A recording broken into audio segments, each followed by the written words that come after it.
बिस्मिल्लाहिर्रहमानिर्रहीम। अस्सलाम वालेकुम dear students, welcome back to the एमर्स।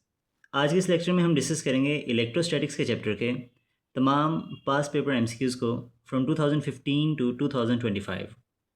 अब स्टूडेंट्स, ये लेक्चर आपके लिए बहुत यूज़फुल है अगर आप तैयारी कर रहे हो बोर्ड एग्ज़ाम की या फिर एमडी कैट ई कैट 2026 के लिए। अब स्टूडेंट्स, इन लेक्चर्स का जो पीडीएफ हैंडआउट्स हैं वो आपको डिस्क्रिप्शन बॉक्स में मिल जाएंगे। तो सबसे पहले आपने करना ये है कि इन लेक्चर्स के डिस्क्रिप्शन में जा कर के उन पीडीएफ को डाउनलोड करना है और इन एमसीक्यूज़ को खुद से प्रैक्टिस करना है ताकि आपको ये आइडिया हो कि आपको ये चैप्टर कितना रेडी है। और देन अगर आपको किसी एमसीक्यूज़ में कोई इशू आता है, कोई चीज़ आपको समझ में नहीं आती, तो आप इनके सॉल्यूशंस या इनकी आंसर की को वेरीफाई करने के लिए इस लेक्चर को रेफ़र कर सकते हैं। और अगर आप इस चैनल पर नए हो तो काइंडली चैनल को सब्सक्राइब ज़रूर कीजिएगा।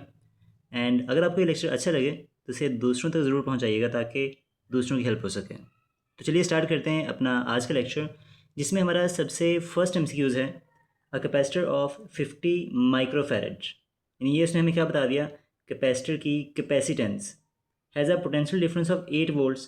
तो इस कैपेसिटर का जो पोटेंशियल डिफरेंस है वो कितना है, यहाँ पर 8 वोल्ट है, जिसको मैं क्या लिखूँगा, यहाँ पर वी लिखेंगे। Across its plates then charge on each plate of the capacitor is. तो हमें ये बताना है कि कैपेसिटर की प्लेट्स के ऊपर चार्ज की वैल्यू क्या होगी। अब स्टूडेंट्स, यहाँ पे ना एक बात आपने याद रखनी है कि यहाँ पे कौन सा फॉर्मूला यूज़ करेंगे। तो आप ये बात जानते हो कि इन टर्म्स ऑफ कैपेसिटर हम बात करें तो हमारे पास में जो चार्ज का फॉर्मूला है वो होता है Q is equals to C into V. ठीक है, C यहाँ पे हमारे पास में कैपेसिटेंस है, V उसका पोटेंशियल डिफरेंस होता है। अगर हम यहाँ पर C की वैल्यू रिप्लेस करें तो स्टूडेंट C की वैल्यू हमारे पास में कितनी है, तो ये हमारे पास में है जनाब 50 माइक्रोफैरड। इसको लिख सकते हैं 50 इंटू 10⁻⁻6। ठीक है, और पोटेंशियल डिफरेंस हमारे पास में कितना है, तो वो हमारे पास में है 8 वोल्ट्स। ठीक हो गया। अगर यहाँ पे हम 8 को 50 से करवाएं मल्टीप्लाई, तो आप ये बात जानते हो कि 8 5 ज़ार कितना होता है 40। ये वाला ज़ीरो वैसे का वैसा मल्टीप्लाइड बाय 10⁻⁻6 बनेगा। अब सुन, यहाँ पर हमारे पास में जो दो ज़ीरोज़ हैं ये क्या करेंगे, इसकी पावर को 2 टाइम्स डिक्रीज़ कर देंगे क्योंकि पावर इसकी माइनस में है। तो हमारे पास में Q बनेगा 4 मल्टीप्लाइड बाय 10⁻⁻4 कूलम। तो ये हमारे पास में आंसर बनेगा इस एमसीक्यूज़ का। तो इसके अकॉर्डिंग हमारा जो राइट आंसर स्टूडेंट्स यहाँ पर बनेगा डेल्टा 4 इंटू 10⁻⁻4। ठीक हो गया। इसके बाद हमारे पास में सेकंड एमसीक्यूज़ है a capacitor is a perfect insulator for. एक कैपेसिटर जो है वो परफेक्ट इंसुलेटर होता है किसके लिए, अल्टरनेटिंग करंट के लिए, डायरेक्ट करंट के लिए, या दोनों के लिए, या इनमें से कोई भी नहीं। अब स्टूडेंट्स, यहाँ पे ना जब हम बात करते हैं कैपेसिटर की, अब आप जानते हो कि कैपेसिटर की हमारे पास में क्या होती हैं, दो प्लेट्स होती हैं, पैरेलल प्लेट्स होती हैं। अब इन प्लेट्स के दरमियान हमारे पास में होता है गैप होता है। ठीक है, यानी एक डाइलेक्ट्रिक मीडियम होता है। तो हमारा जो चार्ज है वो इन प्लेट्स को क्रॉस नहीं कर पाएगा। तो यहाँ पे जो डीसी होगा ना बेसिकली वो क्या करेगा, इन प्लेट्स के ऊपर चार्ज को स्टोर करने के काम आएगा। लेकिन जो डीसी है वो इस कैपेसिटर में से फ्लो नहीं कर पाता। अब इसका एक रीज़न और भी होता है, आपने एक टर्म पढ़ी होगी कैपेसिटिव रिएक्टेंस। ठीक है, तो हमारे पास में जो कैपेसिटिव रिएक्टेंस है ना स्टूडेंट्स, इसका फॉर्मूला होता है X C is equals to 1/2π/FC। ठीक है, 1/2π/FC। अब यहाँ से हम स्टूडेंट्स क्लियरली देख सकते हैं कि हमारे पास में जो कैपेसिटिव रिएक्टेंस है यानी कि एक्स सी, इसका फ्रीक्वेंसी के साथ में क्या लिंक है, इन्वर्स रिलेशनशिप है। अगर हम बात करें डीसी की, तो डीसी की फ्रीक्वेंसी क्या होती है, ज़ीरो। ठीक है, अगर डीसी की फ्रीक्वेंसी ज़ीरो है तो उसके लिए जो कैपेसिटिव रिएक्टेंस है ना वो इन्फानाइट हो जाएगी। यानी कि हमारा जो कैपेसिटर है वो डीसी को इन्फानाइट अपोजिशन ऑफर करता है, जिसकी वजह से जो डीसी है वो कैपेसिटर में से फ़्लो नहीं कर पाता, अपोज हो जाता है। लेकिन एसी की अगर मैं बात करूँ तो एसी की फ्रीक्वेंसी बहुत ज़्यादा होती है, तो उसके लिए एक्स सी की वैल्यू बहुत ही कम हो जाएगी। तो हमारे पास में जो एसी है वो ईजिली फ्लो कर जाता है कैपेसिटर में से, क्योंकि कैपेसिटर की जो प्लेट्स हैं वो कंटिन्यूसली चार्जिंग और डिस्चार्जिंग करती रहती हैं। लेकिन जो डीसी है वो ब्लॉक हो जाता है। तो यहाँ पे हमारे पास में जो हमारा capacitor, it is a perfect insulator for the direct current. तो इसका आंसर बनेगा बीटा। स्टूडेंट्स, उसके बाद आता है in time constant of RC circuit how much charge is stored out of the maximum charge. Students, ये कहता है कि जब हमारा टाइम कांस्टेंट आरसी, जो हमारा टाइम कांस्टेंट है, तो उसमें हमारे पास में कितना मैक्सिमम चार्ज स्टोर होता है कैपेसिटर के ऊपर। तो यहाँ पे हमारे पास हम बात जानते हो कि ड्यूरिंग द चार्जिंग प्रोसेस हमारे कैपेसिटर पर जो चार्ज स्टोर होता है वो मैक्सिमम चार्ज का 63% होता है, यानी कि 0.63 times of the maximum charge. तो इसका आंसर बनेगा चार्ली। तो इसके बाद हमारे पास में आता है कि capacitance of a capacitor does not depends upon, जो कैपेसिटर की कैपेसिटेंस है वो किस पर डिपेंड नहीं करती। अब सुन, यहाँ पर ना आपने फॉर्मूला पढ़ा होगा capacitance of a parallel plate capacitor. वो फॉर्मूला हमारे पास में कुछ इस तरह से था, C is equals to A epsilon naught, epsilon R अगर वहाँ पे मीडियम इंसर्ट कर दें, डिवाइडेड बाय यहाँ पर क्या आता है हमारे पास में D आता है। अब यहाँ पे हमारी जो कैपेसिटेंस है वो किन फैक्टर्स पर डिपेंड करती है, एरिया ऑफ द प्लेट्स पर डिपेंड करेगी, मीडियम बिटवीन द प्लेट्स पर डिपेंड करेगी, and separation between the plates पर डिपेंड करती है, या डिस्टेंस बिटवीन द प्लेट्स। तो अगर हम अपने ऑप्शन देखें तो यहाँ पे हमारे पास में ऑप्शन सी है electric field between the plates. तो हमारी जो कैपेसिटेंस है वो डिस्टेंस पर डिपेंड करेगी, एरिया पर डिपेंड करेगी, मीडियम पर डिपेंड करेगी, लेकिन electric field between the plates पर डिपेंड नहीं करती। तो हमारा आंसर बनेगा यहाँ पे चार्ली। नेक्स्ट एमसीक्यू हमारे पास में है, if the separation between the plates of a capacitor is double, अगर हम सेपरेशन बिटवीन द प्लेट्स को डबल कर दें, देन कैपेसिटेंस बिकम्स, तो कैपेसिटेंस पे क्या फ़र्क पड़ेगा, वो क्या बन जाएगी। अच्छा यहाँ पे आप देखो, ये जो फॉर्मूला हमने अभी लिखा है यहाँ पे, इसके अकॉर्डिंग हमारी जो कैपेसिटेंस है ना, इसका सेपरेशन के साथ में क्या लिंक है, इन्वर्स रिलेशनशिप है। इसका मतलब ये हुआ कि अगर हम सेपरेशन को इंक्रीज़ करेंगे, ठीक है, सेपरेशन को इंक्रीज़ करेंगे तो कैपेसिटेंस क्या करेगी, डिक्रीज़ करेगी। अगर हमारी सेपरेशन 2 टाइम इंक्रीज़ होती है तो जो कैपेसिटेंस है वो 2 टाइम डिक्रीज़ करेगी, यानी कि सेपरेशन को डबल करने से कैपेसिटेंस जो है वो हाफ हो जाएगी, 2 टाइम डिक्रीज़ कर जाएगी। तो हमारा राइट आंसर बनेगा यहाँ पर बीटा। उसके बाद हमारे पास में नेक्स्ट एमसीक्यूज है कि capacitance of the capacitor in vacuum is given by, तो वैक्यूम के अंदर कैपेसिटर की जो कैपेसिटेंस है उसका फॉर्मूला क्या होता है। अब सुनिए फॉर्मूला मैंने अभी देखो यहाँ पे डिस्कस किया है, ए epsilon naught divided bye D. अगर वहाँ पे वैक्यूम हो तो वहाँ पे एप्सिलॉन आर की वैल्यू 1 हो जाएगी, तो फॉर्मूला बनेगा ए epsilon naught divided bye D. तो यहाँ पे हमारा जो राइट आंसर है स्टूडेंट्स वो बनेगा अल्फ़ा। तो ये फॉर्मूले अपने याद रखने, इसके अकॉर्डिंग बहुत से एमसीक्यूज बनते हैं, तो ये आपको चीज़ें याद होनी चाहिए। सो नेक्स्ट हमारे पास में है कूलम्ब पर वोल्ट इज़ कॉल्ड। अब यहाँ पे देखो सिंपल सी बात है कि कूलम किसका यूनिट है, तो आप सब जानते हो कि कूलम हमारे पास में यूनिट होता है चार्ज का, जिसको मैं क्या लिखूँगा यहाँ पर क्यू। वोल्ट किसका यूनिट है, पोटेंशियल डिफरेंस का, इसको क्या लिखेंगे यहाँ पे वोल्ट। तो ज़रा दिमाग लगाओ कि क्यू डिवाइडेड बाई वी किसका फार्मूला है। तो इसमें जाहिर बात है आपने पढ़ा होगा कि क्यू डिवाइडेड बाई वी ये रेशो होती है कैपेसिटेंस के इक्वल, जिसको किससे लिखा जाता है सी के साथ। और हम सब जानते हैं कि कैपेसिटेंस का यूनिट हमारे पास में क्या होता है फैरेड। तो हमारे पास में जो फैरेड है वो किसके बराबर बनेगा, कूलम पर वोल्ट के बराबर, ठीक है। तो कूलम पर वोल्ट किसके बराबर आएगा हमारे पास में फैरेड के। तो इस एमसीक्यूज का हमारे पास में जो राइट आंसर स्टूडेंट्स वो क्या बनेगा फैरेड, यानी कि इसका राइट आंसर बनेगा अल्फ़ा। इसके बाद हमारे पास में आता है कि ये स्टूडेंट्स इंपॉर्टेंट ऑब्जेक्टिव है जो कि एमडी गेट में बहुत बार पूछा गया है, ऑलमोस्ट 3-4 बार पूछा गया है लास्ट 5 ईयर्स के अंदर, और आपके बोर्ड एग्जाम में भी काफ़ी बढ़ा चुका है। इसमें ये कहता है कि a capacitor of capacitance C has a charge Q and stored energy is W. If the charge is increase to 2Q the stored energy will be. अब स्टूडेंट्स यहाँ पे देखो सिंपल सा हमने फॉर्मूला आपको आना चाहिए। अब यहाँ पे बात हो रही है चार्ज की, तो इन टर्म्स ऑफ चार्ज हमारे पास में जो एनर्जी होती है ना कैपेसिटर, इसका फॉर्मूला होता है U is equals to 1/2 Q square divided by C। अब यहाँ से आप देखो ज़रा गौर करो, तो हमारे पास में U का Q के स्क्वायर से क्या लिंक बनता है, तो हम लिखेंगे U जो है it is directly proportional to the Q square, ठीक है। अब स्टूडेंट्स इसका मतलब ये होगा कि अगर मैं चार्ज को 2 टाइम बढ़ाता हूँ तो एनर्जी कितनी इंक्रीज़ करेगी, तो लिखेंगे 2 का स्क्वायर टाइम, तो 2 का स्क्वायर कितना होता है 4, तो जो हमारी एनर्जी है वो 4 टाइम्स इंक्रीज़ कर जाएगी। स्टूडेंट्स आई होप की बात समझ आई होगी कि अगर हम चार्ज को डबल करेंगे तो क्योंकि चार्ज का स्क्वायर है तो 2 का स्क्वायर कितना बनेगा 4, तो जो हमारी एनर्जी है वो पहले से 4 टाइम्स इंक्रीज़ करेगी, यानी कि अगर पहले इसके पास में एनर्जी W के इक्वल है तो बाद में क्या बन जाएगी 4 टाइम्स ऑफ द W या 4 times of its initial value, तो हमारा आंसर बनेगा डेल्टा। नेक्स्ट एमसीक्यू हमारे पास में है कि if the time constant in RC circuit is small, अगर हमारे पास में जो टाइम कांस्टेंट है वो स्मॉल हो तो कैपेसिटर की चार्जिंग और डिस्चार्जिंग क्या होगी, फास्ट होगी, स्लो होगी या इंटरमीडिएट होगी। अब फ्रेंड्स यहाँ पे आपने बात याद रखनी है कि हमारे पास में जो RC का फैक्टर है ना, ये टाइम कांस्टेंट, अगर ये स्मॉल होगा, इसका मतलब ये है कैपेसिटर को चार्ज होने के लिए या डिस्चार्ज होने के लिए क्या चाहिए, लेस टाइम चाहिए। ठीक है, यानी वो जल्दी चार्ज और डिस्चार्ज हो, यानी रैपिड होगी वहाँ पे चार्जिंग और डिस्चार्जिंग। और अगर हमारे पास में जो RC का फैक्टर है ये लार्ज है, ठीक है, तो उस केस में हमारे पास में उसको ज़्यादा टाइम चाहिए चार्ज और डिस्चार्ज होने के लिए, तो उसकी चार्जिंग और डिस्चार्जिंग क्या हो जाएगी वहाँ पे, स्लो हो जाएगी। तो अगर हमारे पास में RC का फैक्टर स्मॉल है तो चार्जिंग और डिस्चार्जिंग क्या होगी वहाँ पे, रैपिड होगी।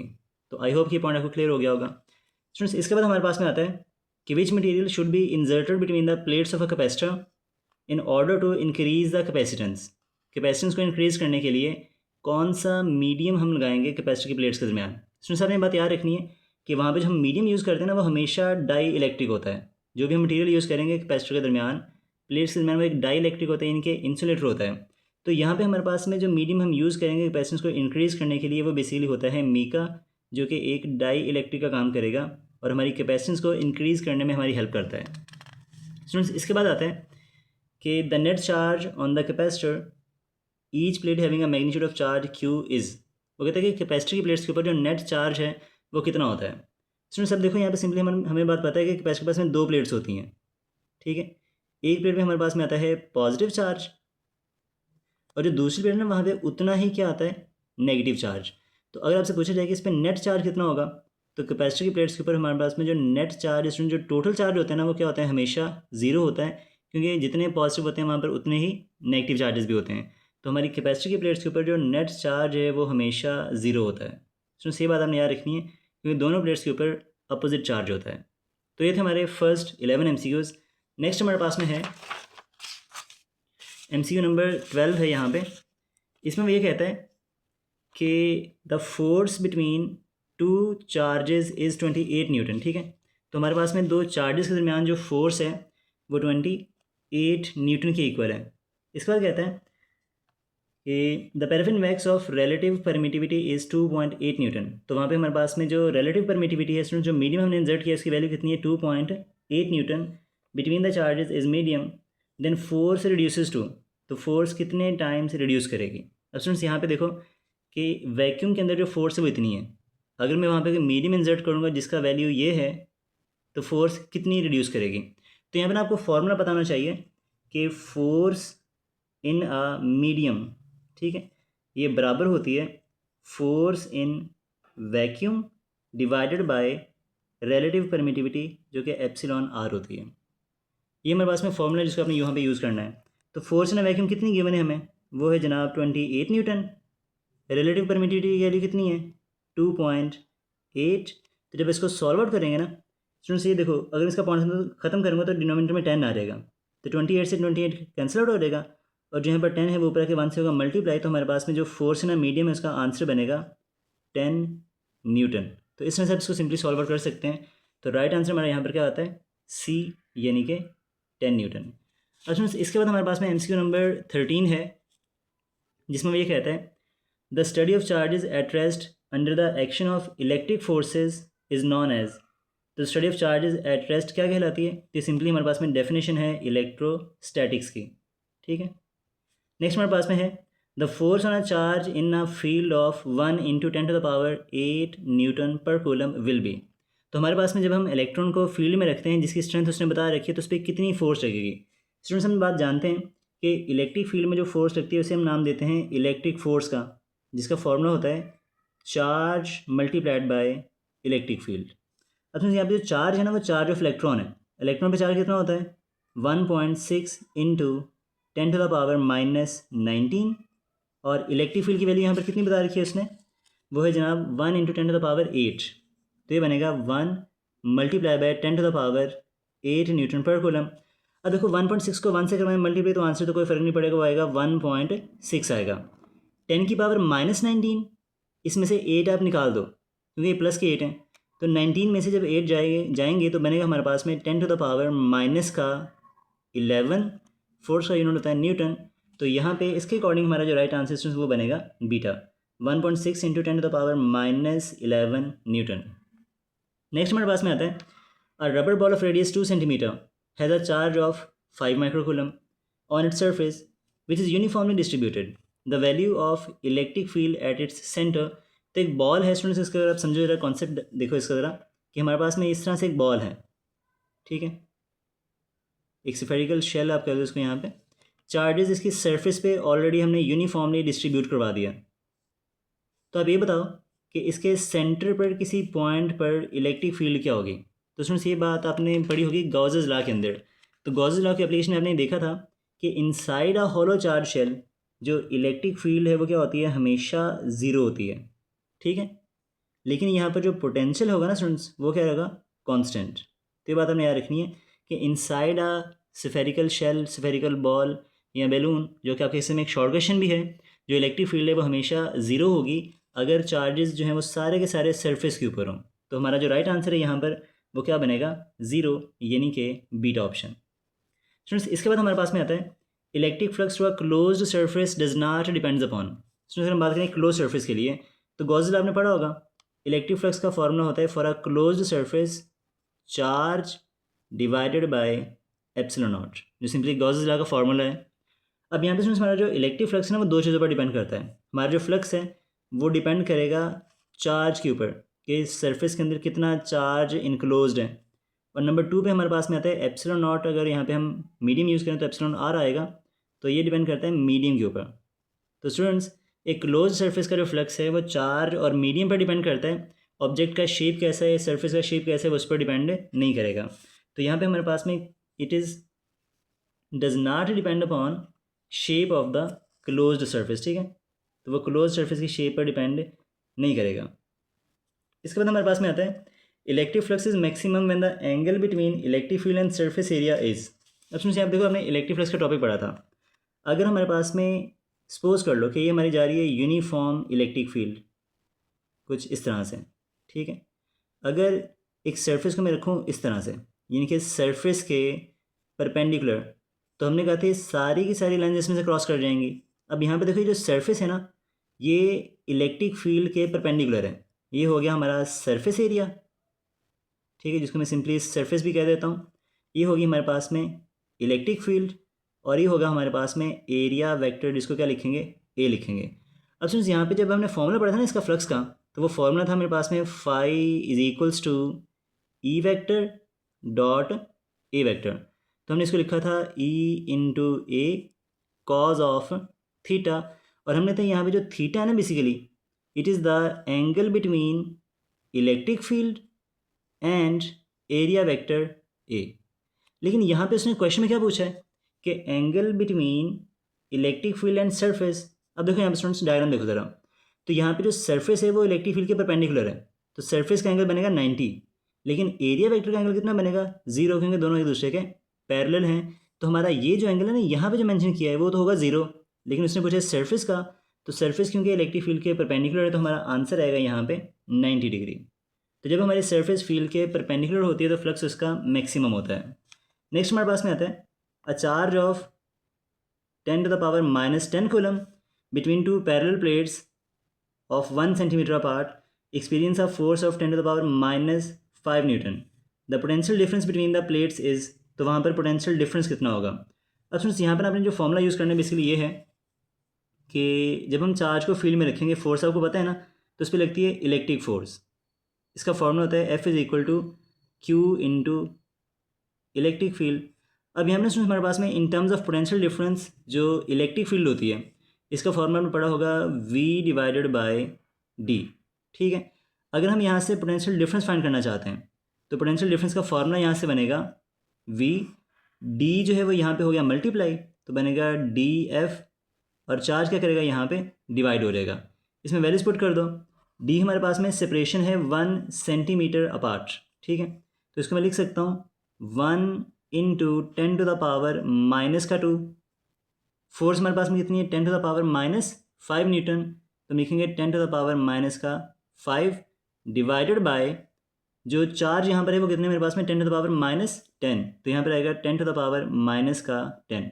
अब देखो स्टूडेंट्स पावर में देखो, अगर आप न्यूमरेटर के अंदर, तो -5 -2 कितना बनेगा, माइनस का 7।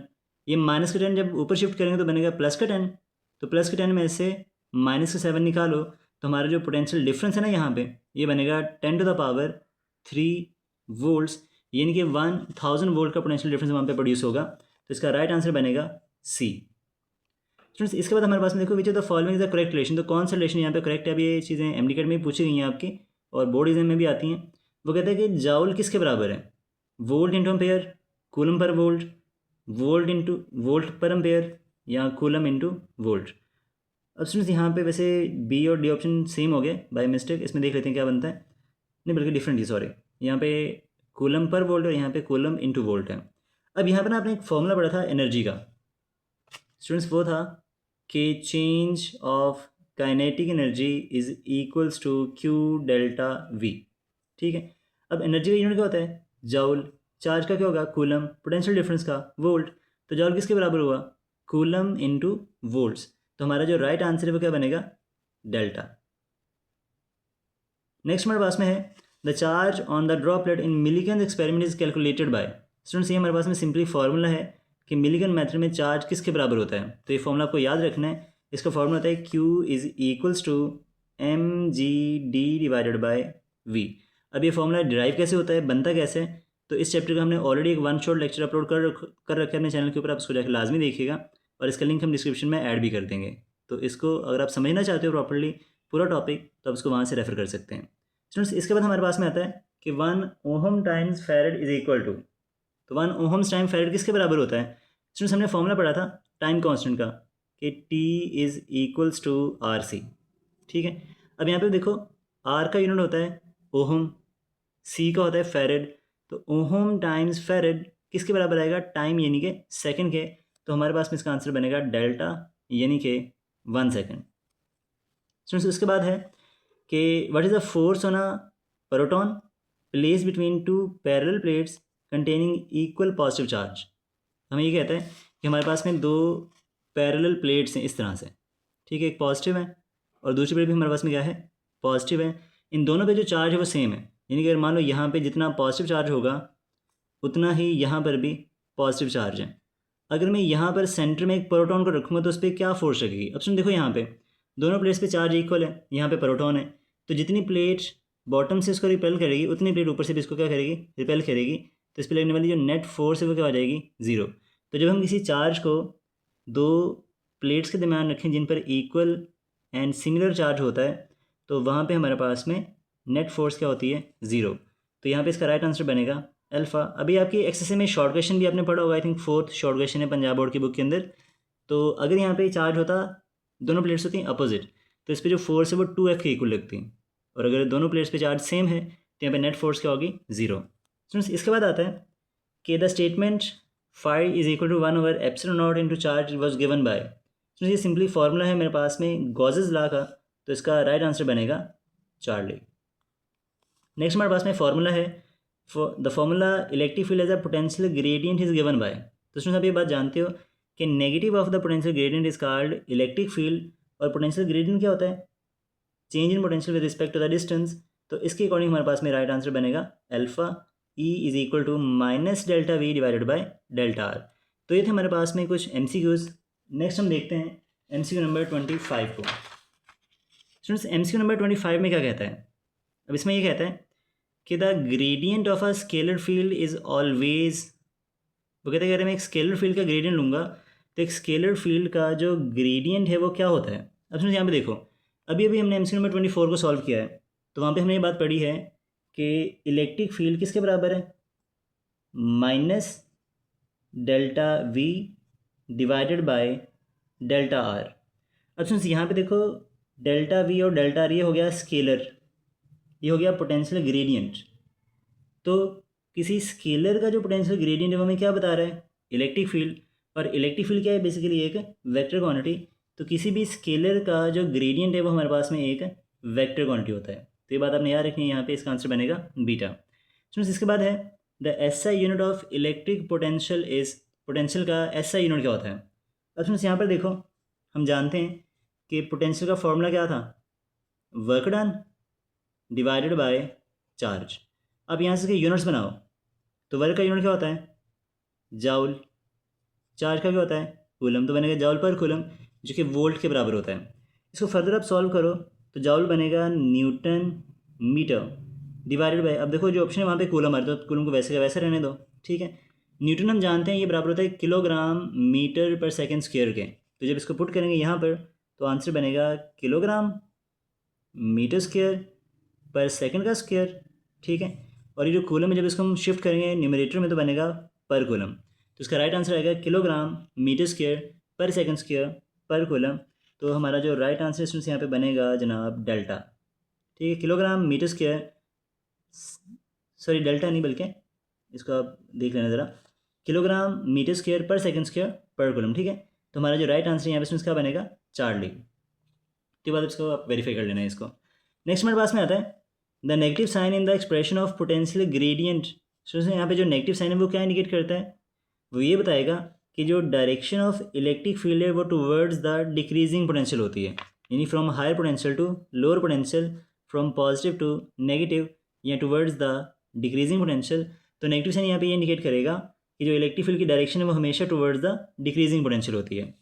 सो नेक्स्ट हमारे पास में है a particle of mass m and a charge q is release from rest in a uniform electric field, the kinetic energy attained by the particle moving through a distance d is equal to. अब सुन यहाँ पर जब हम charge को electric field में release करते हैं तो उस पर जो या उसके जो काइनेटिक में चेंज आता है ये बराबर होता है चार्ज इनटू पोटेंशियल डिफरेंस, ठीक है। अब यहाँ पे जो पोटेंशियल डिफरेंस है ना इन टर्म्स ऑफ इलेक्ट्रिक फील्ड देखा जाए ये फॉर्मूला बनेगा q और v की वैल्यू होती है e multiply by d, electric field into distance. तो इसके अकॉर्डिंग हमारे पास में जो राइट आंसर वो बनेगा चार्ली, QED। नेक्स्ट हमारे पास में है on removing the dielectric from a charge capacitor it's energy. अगर हम कैपेसिटर में से एक चार्ज कैपेसिटर में से मीडियम को या डाइलेक्ट्रिक को रिमूव करें तो एनर्जी पे क्या फ़र्क पड़ेगा। अब सुनो यहाँ पे देखो इन टर्म्स ऑफ मीडियम जो एनर्जी का फॉर्मूला वो आपने याद रखना है, U is equals to 1/2 epsilon naught epsilon r, यहाँ पे होता है E का स्क्वायर इंटू AD। अब ये फॉर्मूला है एनर्जी स्टोर्ड इन कैपेसिटर का, इसको आपने याद रखना है, एमसीक्यूज में पूछा जाता है। अब यहाँ पे आप देखो एनर्जी का मीडियम से क्या लिंक है, डायरेक्ट। अगर हम मीडियम को रिमूव करेंगे तो जो एनर्जी है वो क्या करेगी वहाँ पे डिक्रीज करेगी, तो इसका राइट आंसर क्या बनेगा चार्ली, यानी कि सी ऑप्शन। स्टूडेंट्स उसके बाद आता है कि अ parallel plate capacitor with oil between the plate जिसका डाइलेक्ट्रिक कांस्टेंट कितना है 2 के equal has a capacitance C। If the oil is remove, अगर मैं ऑयल को वहाँ से रिमूव कर दूँ तो कैपेसिटेंस क्या होगी। अब देखो हम जानते हैं कि कैपेसिटेंस मीडियम पर डिपेंड करती है, तो कैपेसिटेंस इन अ मीडियम ये बराबर होती है रिलेटिव कांस्टेंट या relative permittivity multiplied by C in a vacuum, ठीक है। अब यहाँ पर हमारे पास में देखो जो मीडियम की कैपेसिटेंस है वो मीडियम पर डिपेंडेंट है और उसका लिंक क्या है यहाँ पे डायरेक्ट। अगर मैं ऑयल को रिमूव करूँगा तो डाइलेक्ट्रिक कांस्टेंट क्या हो गया 2 टाइम कम हो गया, तो जो हमारी कैपेसिटेंस है वो भी क्या करेगी 2 टाइम डिक्रीज़ कर जाएगी। तो कैपेसिटेंस कितनी डिक्रीज़ करेगी 2 टाइम, पहले वो C था तो बाद में हाफ होएगा, यानी कि C/2 बन जाएगा। इसके बाद हमारे पास में आता है a particle having a charge of 2 electron falls through a potential difference of 3 volt. एक पार्टिकल है जिस पे चार्ज कितने 2 इलेक्ट्रॉन का फॉल करता है through a potential difference of 3 volt में से, तो चेंज इन काइनेटिक एनर्जी क्या होगा। स्टूडेंट्स इसका फॉर्मूला आप यूज़ करोगे, change in kinetic energy is equals to charge into potential difference. Charge हमारे पास में कितना है इसके ऊपर 2 इलेक्ट्रॉन्स का, पोटेंशियल डिफरेंस कितना है इसका 3 वोल्ट्स का, तो 3/2 हमारा आंसर आएगा 6 इलेक्ट्रॉन वोल्ट्स। अब स्टूडेंट्स ये एमसीक्यूज MD कैट में बोर्ड एग्जाम में मोस्टली पूछा जाता है, ऑलमोस्ट हर पेपर में पूछा जाता है, तो उसको अपने अच्छे से देख लेना है। अब कई बार आपसे आंसर देगा कि जाउल्स में एनर्जी कितनी होगी, तो आपने हल इसको ऐसे ही करना है।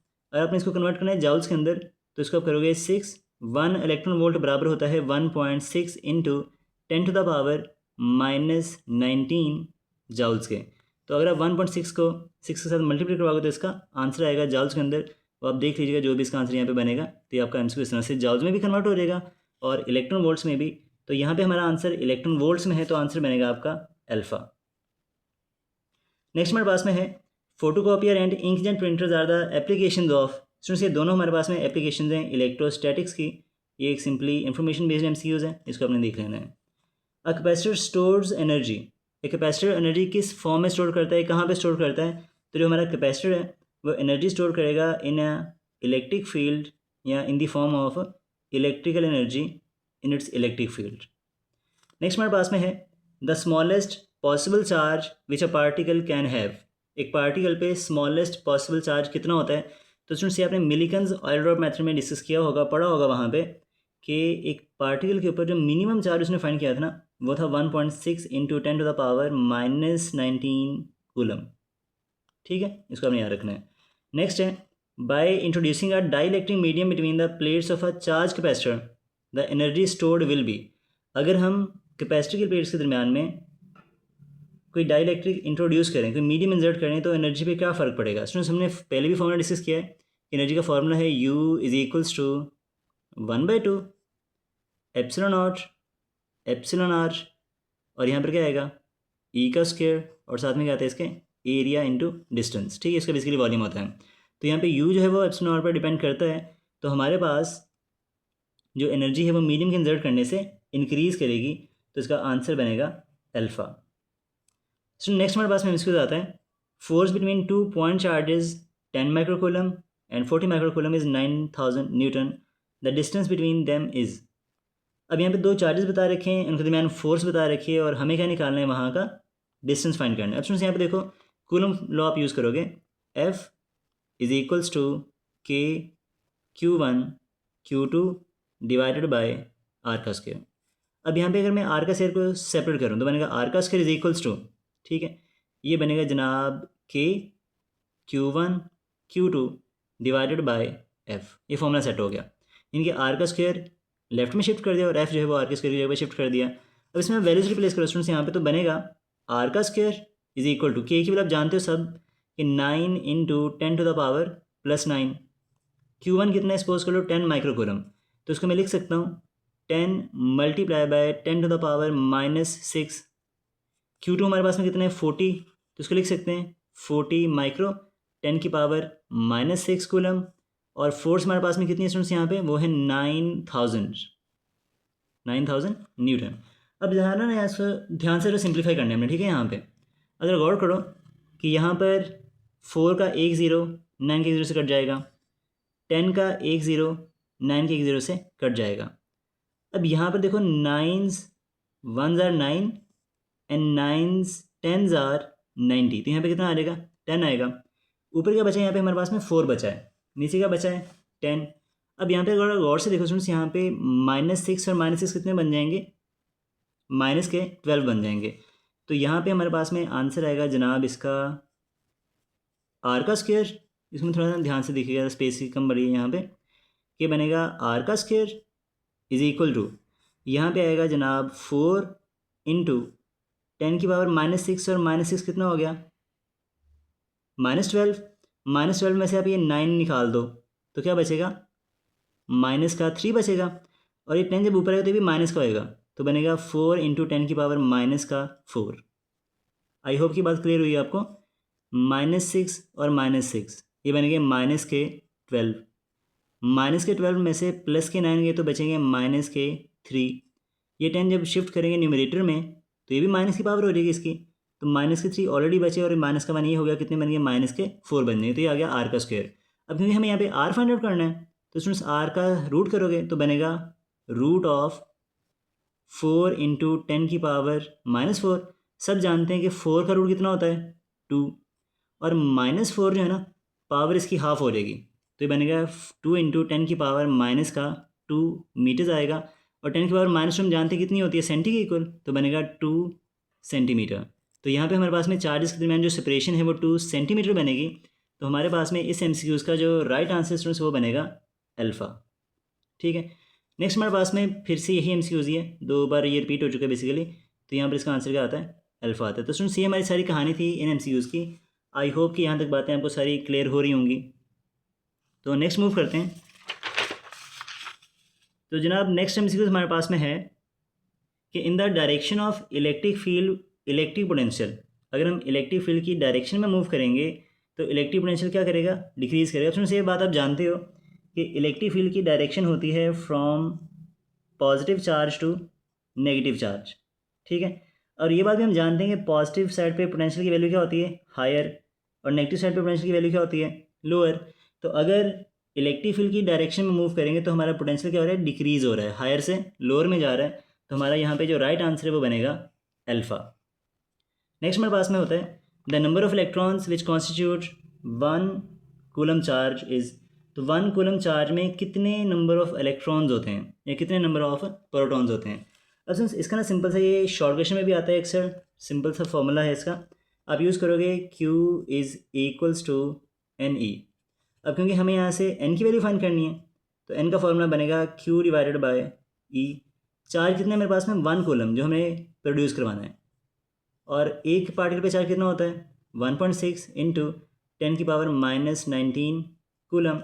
अब यहाँ में सुन, अगर मैं 1 को 1.6 पे करूँगा डिवाइड तो इसका आंसर आएगा 0.625 इंटू माइनस का 19 ऊपर आके बन जाएगा प्लस का 19। ठीक है, अब यहाँ पर हमारे पास में अगर मैं डेसिमल को 1 टाइम्स राइट में शिफ्ट करूँगा तो n का फॉर्मूला बनेगा जनाब 6.25 इंटू 10⁻, एक कम हो गया तो बनेगा 18 इलेक्ट्रॉन्स। ये हमारे पास में क्या आएंगे, सिंपली इसका आंसर आता है। तो 1 कूलम चार्ज में 6.25 इंटू 10⁻18 इलेक्ट्रॉन्स या प्रोटॉन्स होते हैं, तो हमारा राइट आंसर यहाँ पे बनेगा अल्फ़ा। स्टूडेंट्स, इसके बाद हमारे पास में आता है electron volt is the unit of. Electron volt किसका यूनिट है। अब सुन, यहाँ पे इलेक्ट्रॉन वोल्ट है ना, ये अपनी बात याद रखनी है कि जब भी हम चार्ज को पोटेंशियल डिफरेंस से करेंगे मल्टीप्लाई तो वो हमेशा एनर्जी होती है। ठीक है, तो 1 इलेक्ट्रॉन वोल्ट, ये अपनी बात याद रखनी है कि हमारे पास में 1 इलेक्ट्रॉन वोल्ट जो है ये बराबर होता है 1.6 इंटू 10⁻⁻19 जाउल्स के। ठीक है, तो ये एनर्जी का यूनिट है, इसकी वैल्यू भी याद रखनी है, एमसीक्यू में अक्सर पूछी जाती है। स्टूडेंट्स, इसके बाद हमारे पास में आता है कि 2 point charge of same magnitude are separated by distance 2d। दो चार्जेस को हमने सेपरेट किया है 2d के डिस्टेंस के ऊपर। The potential mid way between them will be, तो इनके दरमियान पे पोटेंशियल कितना होगा। यहाँ पे ना सिंपली हमारे पास में ये है कि दो पॉजिटिव चार्जेस हैं, एक पॉजिटिव चार्ज यहाँ पे आ गया, दूसरा पॉजिटिव चार्ज हमारे पास में इधर आ गया। इनके दरमियान जो टोटल डिस्टेंस है वो 2d के इक्वल है। ठीक है, ये हो गया 2d और ये इनका आ गया मिड पॉइंट। तो यहाँ पर पोटेंशियल की वैल्यू क्या होगी, यानी यहाँ पे हमने क्या करना है, v की वैल्यू फाइंड आउट करनी है। अब सुनिए, ये बेसिकली आपका न्यूमेरिकल भी है, सॉल्व भी कर सकते हैं और डायरेक्ट भी इसको बता सकते हैं। वैसे इसको पूरा सॉल्व करना है कुछ ऐसे बनेगा कि यहाँ से यहाँ तक का जो डिस्टेंस है वो बनेगा d, और यहाँ से यहाँ तक का डिस्टेंस कितना बनेगा, ये भी d। तो इसका जो पोटेंशियल है ना इस पॉइंट पे ड्यू टू पॉजिटिव चार्ज वो होता है जनाब k Q/d, क्योंकि डिस्टेंस कितना है यहाँ पे r, फॉर्मूला इसका होता है v is equal to k Q/r, और यहाँ का डिस्टेंस कितना है d के इक्वल। फिर हम इसका निकालेंगे नेगेटिव का, तो पोटेंशियल जो नेगेटिव चार्ज वो स्टूडेंट्स होगा k, और यहाँ पे आएगा -q डिवाइडेड बाई सेपरेशन कितना है इसका सेंटर से मिड पॉइंट से, वो हो गया d के इक्वल। ठीक है, अब हमें निकालना है टोटल पोटेंशियल, तो वो बराबर होगा v positive plus v due to negative charge. अब देखो यहाँ पे दोनों का चार्ज क्योंकि अपोजिट है, तो जितना पॉजिटिव की वजह से होगा उतना ही नेगेटिव की वजह से, तो यहाँ पे जो नेट पोटेंशियल है वो क्या आएगा हमारे पास में 0। तो दो अपोजिट चार्जेस के मिड पॉइंट पर जो पोटेंशियल की वैल्यू है वो हमेशा 0 होती है अगर उनका मैग्नीट्यूड जो है वो सेम हो तो। ठीक है, तो ये हमारे पास में सिंपल सी कहानी इसकी, और यहाँ पे इसका आंसर क्या आएगा हमारे पास में 0 आता है। तो अगर यही आंसर ऐसे होता कि हमारे पास में दो सिमिलर चार्जेस हैं, इनके एक पॉजिटिव है और दूसरा भी हमारे पास में क्या है पॉजिटिव है, तो इनके मिड पॉइंट्स के ऊपर जो पोटेंशियल की वैल्यू है ना वो नॉन ज़ीरो होती है, potential is not equal to 0। लेकिन यहाँ पर जो इलेक्ट्रिक फील्ड है वो क्या हो जाएगी 0, और इस केस में यहाँ पर पोटेंशियल नॉन ज़ीरो है लेकिन यहाँ पर जो इलेक्ट्रिक फील्ड है वो क्या हो जाएगी नॉन ज़ीरो। तो दो अपोजिट चार्जेस के मिड पॉइंट पर electric field non zero, potential 0, और दो सिमिलर चार्जेस के केस में मिड पॉइंट के ऊपर पोटेंशियल 0 नॉन ज़ीरो और इलेक्ट्रिक फील्ड जो है वो 0 होती है। तो यहाँ पे पोटेंशियल आपका अप्रॉक्सीमेटली कांस्टेंट रहता है। सो नेक्स्ट हमारे पास में है कि if 6 Newton force between two charges when dielectric is present, now if that dielectric constant is 5 is remove the force will B.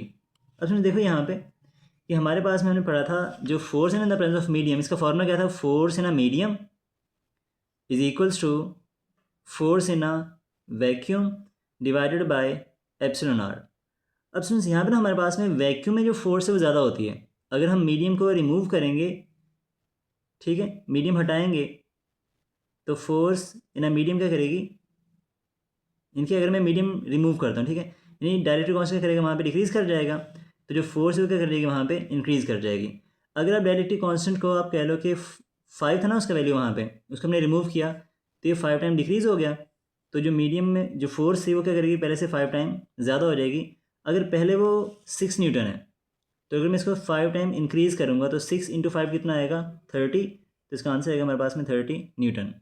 एक बार दोबारा सुन लें कि अगर हम मीडियम को रिमूव करेंगे तो फोर्स उतने टाइम्स इंक्रीज़ करेगी, क्योंकि फोर्स का मीडियम से क्या लिंक होता है, इन्वर्स लिंक होता है। अगर डायलेक्ट्रिक कांस्टेंट की वैल्यू 5 है तो 5 टाइम इसको रिमूव करने से वैल्यू इसकी 5 टाइम डिक्रीज़ करेगी, तो फोर्स 5 टाइम इंक्रीज़ करेगी। तो अगर वो 6 थी तो 6 इंटू 5 कितना होता है, 30 न्यूटन। आई होप ये पॉइंट क्लियर हो गया होगा आपको। सो नेक्स्ट हमारे पास में एक न्यूमेरिकल बेस्ड एमसीक्यूज है कि 2 charges of 10 microcoulomb and 14.4 microcoulomb are 12 centimetre apart, the force between them. अब यहाँ पे हम यूज़ करेंगे कूलम्स लॉ। अब इसका फॉर्मूला हम जानते हैं ऑलरेडी स्टूडेंट्स, क्या होता है, F is equals to K Q1 Q2 divided by R का स्क्वायर। इसमें के की वैल्यू कितनी होती है, ये होती है 9 इंटू 10 की पावर 9। Q1 की वैल्यू कितनी है, जो उसने बता रखे हमें यहाँ पे 10 माइक्रोकूलम, हम लिखेंगे 10 इंटू 10 की पावर -6। और जो दूसरा चार्ज हमारे पास में वो कितना है, 14.4 इंटू 10 की पावर -6 डिवाइडेड बाई डिस्टेंस हमारे पास में कितना है यहाँ पे 12 सेंटीमीटर। इसको लिख सकते हैं 12 इंटू 10 की पावर -2 का स्क्वायर आएगा। तो मैं इसको हल करूँगा तो अब यहाँ पे ना हम कुछ ऐसे करते हैं कि -6 और -6 ये बनेंगे -12। -12 को में से +9 गए तो कितना बचेगा, -3 बच जाएंगे। ये 9 वैसे का वैसा, 10 को 14.4 से करवाओ मल्टीप्लाई तो बनेगा 144। -6 माइनस के 12 और माइनस के 12 में से +9 गए तो -3 बच जाएंगे। डिवाइडेड बाय 12 का स्क्वायर होता है 144 और -2 का स्क्वायर बनेगा 10 की पावर -4। अब देखो स्टूडेंट्स यहाँ पे 144 से 144 तो कैंसिल आउट हो गया, तो एक तो बचेगा यहाँ पे 9, ये -4 जब ऊपर आएगा तो बनेगा +4। 4 में से 3 गया तो बचेगा 10 की पावर 1 यानी कि 10 बचेगा। 10 को करोगे 9 से मल्टीप्लाई तो आंसर कितना आएगा 90 न्यूटन। तो जो हमारी फोर्स है वो 90 न्यूटन बनेगी। तो यहाँ पे हमारा जो राइट आंसर है, यहाँ पे जो हमारा राइट आंसर है वो बनेगा जनाब 90 न्यूटन, यानी कि ऑप्शन क्या बनेगा आपका बीटा। नेक्स्ट एमसीक्यू हमारे पास में है कि if the distance between two equal charges is reduce to half and the magnitude of charges is double, the force between them will be. अब सुन देखो कूलम फोर्स है ना, इसका फॉर्मूला आप जानते हो कि ये चार्जेस के प्रोडक्ट के डायरेक्टली प्रोपोर्शनल है और ये फोर्स डिस्टेंस के स्क्वायर के इन्वर्सली प्रोपोर्शनल है। अब यहाँ पे मैंने दोनों को चेंज किया है। अगर मैं चार्जेस को डबल करता हूँ, इसको भी और इसको भी, तो 2 मल्टीप्लाई बाई 2 कितना होगा 4। तो जो हमारी फोर्स है वो पहले से 4 टाइम्स क्या करेगी, इंक्रीज़ करेगी। ठीक है, अब यहाँ पे डिस्टेंस को आपने कर दिया हाफ। अगर मैं डिस्टेंस को हाफ करता हूँ, 2 टाइम डिक्रीज़ करता हूँ तो 2 का स्क्वायर कितना होता है 4। तो जो फोर्स है वो फिर से क्या करेगी 4 टाइम इंक्रीज़ कर जाएगी। अब ये दोनों 4 से 4 जब करेंगे ना मल्टीप्लाई, तो 4 इंटू 4 क्या होगा 16। तो जो हमारी फोर्स है वो पहले से कितनी टाइम इंक्रीज़ कर जाएगी 16 टाइम्स इंक्रीज़ कर जाएगी। ठीक है, अगर आप इसको हल करना चाहो ना तो ऐसे कर सकते हो कि हमारे पास में बनेगा new force is equals to K constant, पहला चार्ज भी डबल हो गया 2Q1, दूसरा भी डबल हो गया यानी कि 2 टाइम्स ऑफ Q2, और डिस्टेंस को आपने हाफ कर दिया तो आप लिखोगे 1/2R होल का क्या आएगा यहाँ पे स्क्वायर आएगा। ये बनेगा हमारे पास में F prime is equal to K 2/2 कितना होगा 4Q1 Q2 डिवाइडेड बाय 2 का स्क्वायर हो गया 4 तो बनेगा 1/4 और यहाँ पर क्या आएगा R का स्क्वायर। ये 4 ऊपर आगे हो गया मल्टीप्लाई तो बनेगा F prime is equal to 4 into 4 जब शिफ्ट करेंगे ऊपर तो बनेगा 16 और यहाँ पर आएगा K Q1 Q2 divided by R का स्क्वायर। तो ये बनेगा हमारे पास में F prime is equal to 16 times of previous force यानी कि F आएगा इसका आंसर। ठीक है, तो इसको सॉल्व भी कर सकते हैं और आप लॉजिकली भी इसको बता सकते हो जैसे आपको इजी लगे या समझ में आए। नेक्स्ट है when a charge is moving perpendicular to the electric field the force will be. अब सुनो इसमें देखो, अगर ये हमारी इलेक्ट्रिक फील्ड है कुछ इस तरह से, ठीक है, यहाँ पे पॉजिटिव प्लेट्स, यहाँ पे सारी की सारी नेगेटिव प्लेट्स, और इलेक्ट्रिक फील्ड की डायरेक्शन है फ्रॉम पॉजिटिव टू नेगेटिव। ठीक है, अगर मैं एक प्रोटॉन को या पॉजिटिव चार्ज को फील्ड के परपेंडिकुलर थ्रो करूँगा ना, ये क्या करेगा, इलेक्ट्रिक फील्ड की डायरेक्शन में मूव करना शुरू कर देगा। पॉजिटिव इसको रिपेल करेगा, नेगेटिव इसको अट्रैक्ट करेगा। तो यहाँ पर जो हमारा चार्ज है वो इलेक्ट्रिक फील्ड को फॉलो करेगा, क्योंकि इसके ऊपर इलेक्ट्रिक फोर्स लगती है। तो ये मूव करेगा पैरेलल टू द फील्ड या along the direction of field, और फोर्स क्या होगी इसके ऊपर लगने वाली, F is equal to q into E आता है। तो इसका आंसर बनेगा हमारे पास में अल्फा। इसके बाद हमारे पास में आता है which of the following is the correct relation for the dielectric constant. तो सुनो, इन केस ऑफ कैपेसिटर में बात करूंगा तो हमारे पास में जो डाइलेक्ट्रिक कांस्टेंट वो होता है C in a medium divided by C in a vacuum. Force की बात करेंगे तो वो होती है force in a vacuum over force in a medium, लेकिन कैपेसिटर के लिए उल्टा रिलेशनशिप है, मीडियम ऊपर आएगा और वैक्यूम नीचे आएगा। नेक्स्ट हमारे पास में है the capacity of a parallel plate capacitor is 5 microfarad and is given a charge of 20 microcoulomb. The electrical energy stored in अर्ज इज इक्वल टू, तो कहते हैं कि कितनी एनर्जी उसमें स्टोर होती है। अब स्टूडेंट्स यहाँ पर ना हमारे पास में जो एनर्जी है इसका फॉर्मूला होता है U is equals to 1/2 Q का स्क्वायर डिवाइडेड बाय C। ये बनेगा जनाब 1/2। स्टूडेंट्स Q की वैल्यू कितनी है मेरे पास में, 20 माइक्रोकूलम। तो मैं इसको लिखूँगा 20 मल्टीप्लाई बाय 10 की पावर -6, इसका क्या आएगा स्क्वायर। और जनाब यहाँ पर मैं बात करूँगा C की, तो C की वैल्यू कितनी है 5 माइक्रोफैरड। ये बनेगा 5 इंटू 10 की पावर -6 आ जाएगा। ये बनेगा हमारे पास में 20 का स्क्वायर कितना लिया तो क्या बनेगा 400, -6 का स्क्वायर करेंगे तो 10 की पावर -12 बन जाएगा। और 5 को 2 से करवाओगे मल्टीप्लाई तो 5 2 कितने हो गए 10 इंटू 10 की पावर -6 आ जाएगा। अब यहाँ पर एक ज़ीरो से एक ज़ीरो कट गया तो ये बनेगा 40 मल्टीप्लाई बाय 10 की पावर माइनस के 12 ऊपर के प्लस के 6 हो गए, तो 12 में से 6 गए तो बचेगा 10 की पावर -6 जाउल। ठीक है स्टूडेंट्स, तो ये हमारे पास में आ गया जनाब जाउल में आंसर। उसने बोला इसको निकालो अर्ज के अंदर। अब ये बात इसमें याद रखनी है कि हमारे पास में जो 1 जाउल है ना वो 10 टू द पावर 7 अर्ज के इक्वल होता है। तो अब लिखोगे इसको यहाँ पे कि U is equals to 40 into 10 की पावर -6, और जो 1 जाउल है ना ये होगा 10 की पावर 7 अर्ज के इक्वल। तो इसको मैं लिख सकता हूँ 40 इंटू 10 की पावर 1, ठीक है। ये इसको मैं लिख सकता हूँ 400 अर्जेस। तो ये मेरा राइट आंसर बनेगा यहाँ पे। तो ये फॉर्मूला याद रखना कि 1 जाउल कितना होता है 10 की पावर 7 अर्ज के इक्वल होता है, ठीक है। तो इसके अकॉर्डिंग हमारा आंसर बनेगा 400 अर्जेस या अर्ज। तो राइट आंसर आपका स्टूडेंट बनेगा यहाँ पे अल्फ़ा, ठीक है। तो it is the right answer. Next हमारे पास में है कि if a negatively charge capacitor plate is brought near the disc of a positive charge gold leaf electroscope the divergence of the gold leaf will B.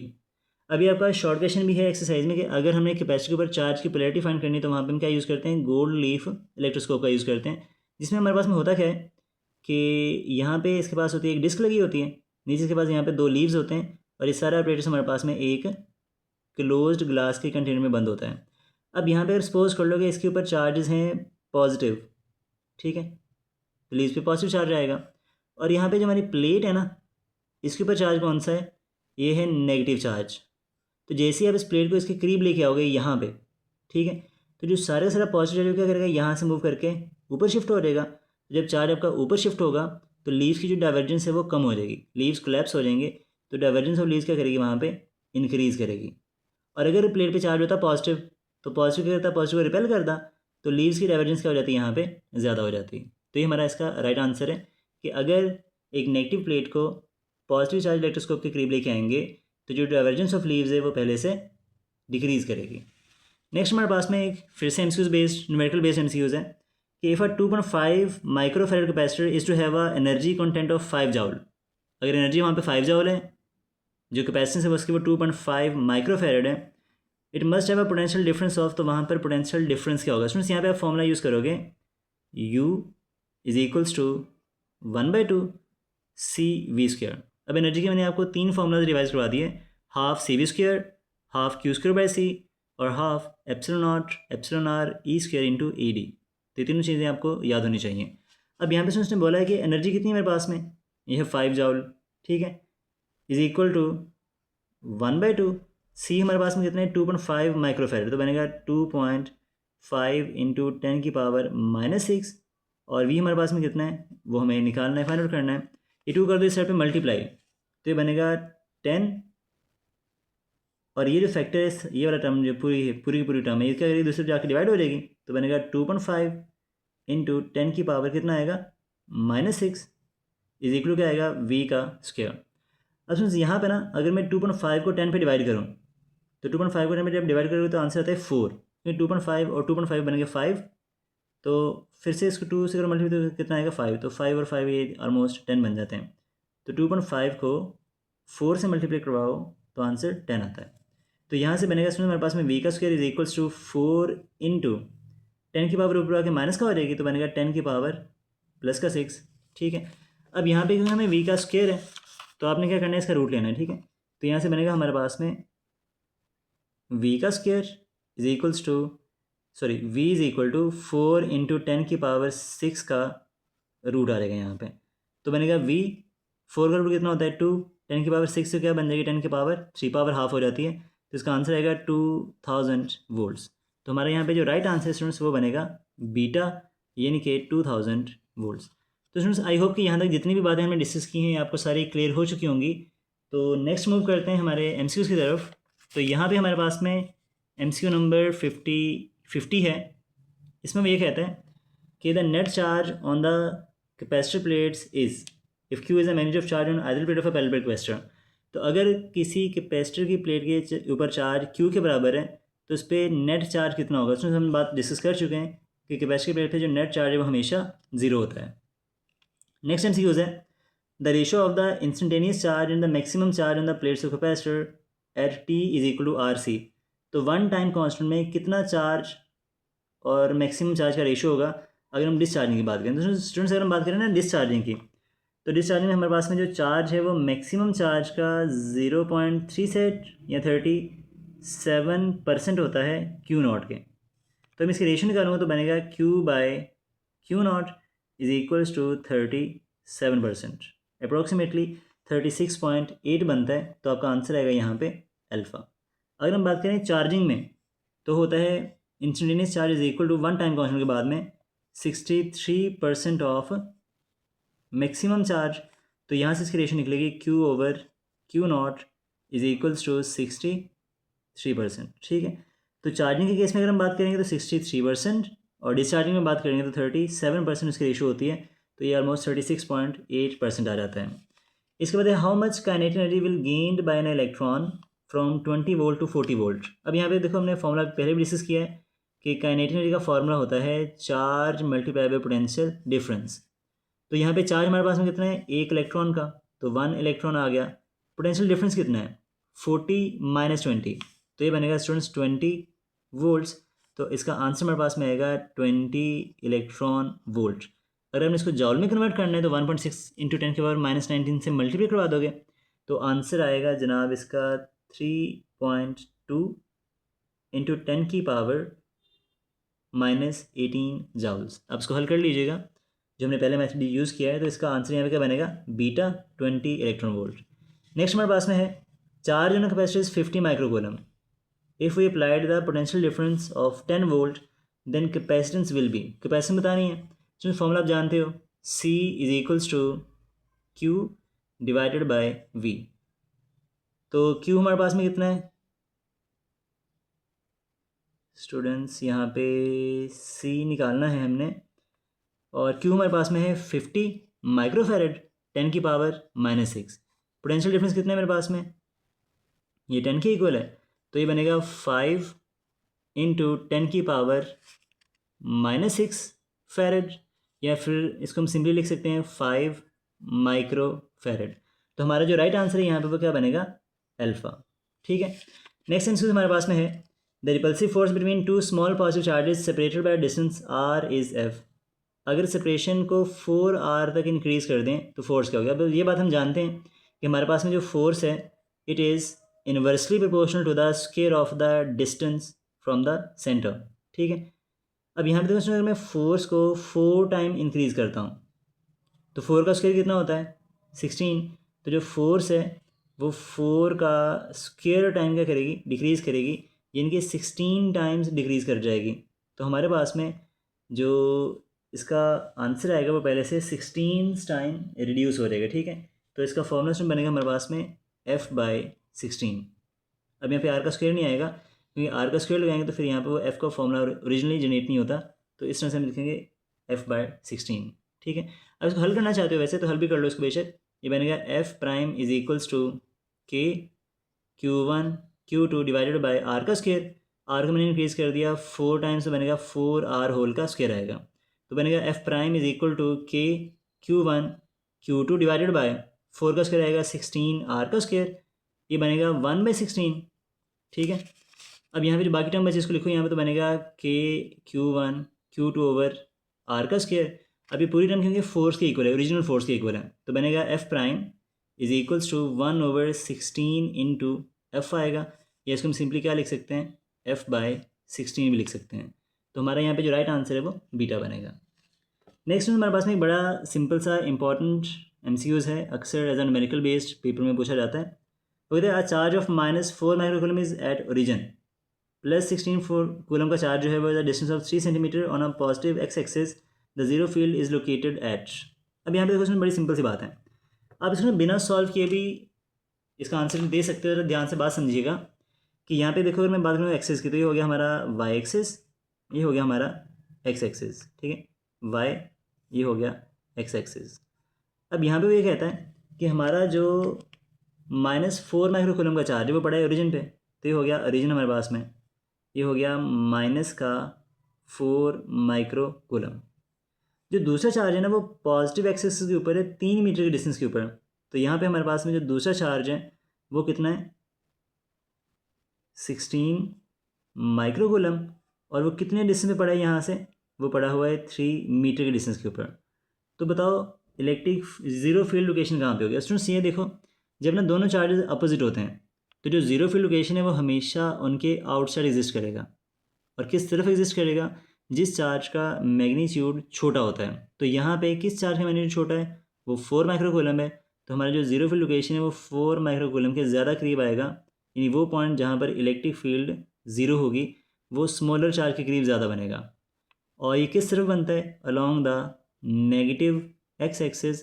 तो यहाँ पे option देखो, along the y axis, along the negative x, along the positive x, या none of this. तो हमारा answer क्या बनेगा, along the negative x axis यहाँ पे आ रहा है, तो आपका राइट आंसर बनेगा बीटा, ठीक है। अब सिंस यहाँ पे इसको हमने अगर हल करना हो कि ये 3 मीटर बनेगा या नहीं बनेगा, तो देखो इसका सिंपल एक शॉर्टकट है वो बताता हूँ आपको। तो अगर आपने जीरो फील्ड लोकेशन फाइंड करनी हो, यानी मान लो उसका जो डिस्टेंस है वो x के इक्वल है, तो इसका फॉर्मूला होता है d divided by under root of big charge divided by small charge, ठीक है। और अगर दोनों चार्जेस अपोजिट हैं तो यहाँ पे हम यूज़ करेंगे -1।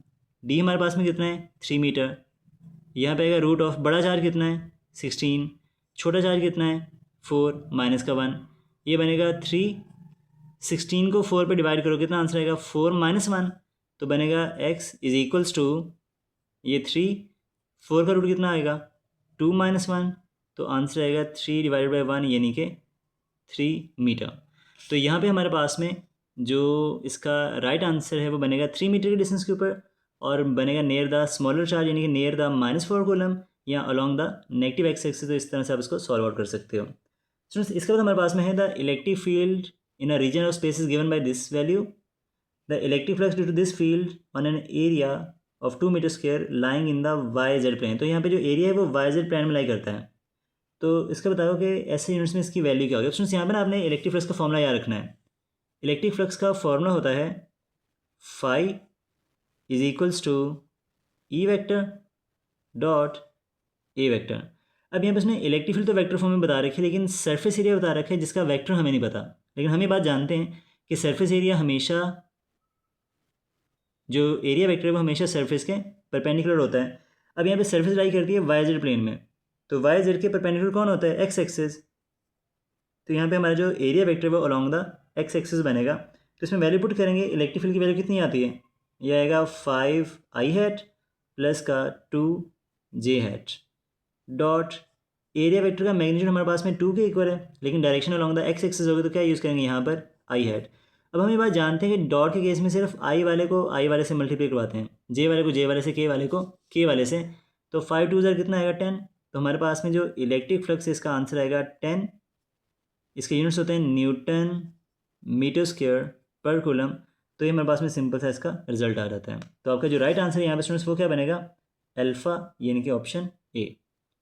नेक्स्ट हमारे पास में है the negative of potential gradient is. अब देखो हमने फॉर्मूला पढ़ा था एक, E is equals to minus delta V over delta r. तो पोटेंशियल ग्रेडियंट का जो नेगेटिव है वो किसके बराबर है, इलेक्ट्रिक फील्ड इंटेंसिटी है। तो आपका आंसर बनेगा अल्फा। नेक्स्ट हमारे पास में है the charge on the droplet in Millikan's experiment can be calculated by using the formula. सुन से फॉर्म सीरीज आपका रिपीट हुआ है, ऑलरेडी हम डिस्कस कर चुके हैं कि Q is equal to mg d divided by v होता है। तो इसका आंसर क्या आएगा, डेल्टा। नेक्स्ट हमारे पास में है एनर्जी स्टोर्ड इन कैपेसिटर। अब सुन ये MCQ आप ज़रा गौर से देखो, इसका क्या आंसर आएगा अगर आप यहाँ तक पहुँचे हो, क्योंकि ये चीज़ें हम ऑलरेडी डिस्कस कर चुके हैं। तो इसको आप आंसर करो कमेंट्स के अंदर, I am waiting for you, ठीक है। और इसी तरह से जो आपका लास्ट MCQs है, capacitor of a capacitor increases by decreasing, ये कैसे डिक्रीज़ करेगी, तो इसका आंसर आप दे सकते हो। यहाँ पे आप देखो, सिंपली हमने कैपेसिटर फॉर्मूला डिस्कस किया था, C is equals to A epsilon naught divided by D। अब कैपेसिटर को मैंने अगर इंक्रीज़ करवाना है तो किसको डिक्रीज़ करवाना पड़ेगा, जिसका इन्वर्स लिंक है, क्योंकि हमें पता है C का D से इन्वर्स लिंक है। अगर D को मैं डिक्रीज़ करूँगा तो C क्या करेगा, यहाँ पे इंक्रीज़ करेगा। तो सेपरेशन या डिस्टेंस बिटवीन द प्लेट्स को डिक्रीज़ करने से हमारे पास में कैपेसिटेंस क्या करेगी, हमारी इंक्रीज़ करेगी। तो स्टूडेंट्स ये थी हमारी आज की सारी कहानी, और ये MCQs हमारे हो गए यहाँ पे कंप्लीट। आई होप कि ये लेक्चर आपके लिए यूज़फुल होगा, और अगर आपको ये लेक्चर अच्छा लगा हो तो दोस्तों के साथ इसको शेयर ज़रूर कीजिएगा। और अगर आपको कहीं पे कोई भी इशू आता है, कहीं पर भी MCQ में मसला आता है, कहीं पे सोल्यूशन में गलती नज़र आती है, तो आप उसको लाजमी हाईलाइट किया करें, क्योंकि इससे हमें आपके लोग एक इंस्पिरेशन मिलती है। आप हमारे कंटेंट को देखते हो, लाइक करते हो, तो ये भी एक ज़रिया है मोटिवेशन का। Wish you all the very best. अल्लाह पाक आपका हामी नासिर हो, आप ज़िंदगी हर मैदान में कामयाब हों और इसी तरह से आगे बढ़ते रहें। तो जल्द मिलेंगे एक नेक्स्ट लेक्चर में। टिल देन अल्लाह हाफिज़, wish you all the very best, see you soon.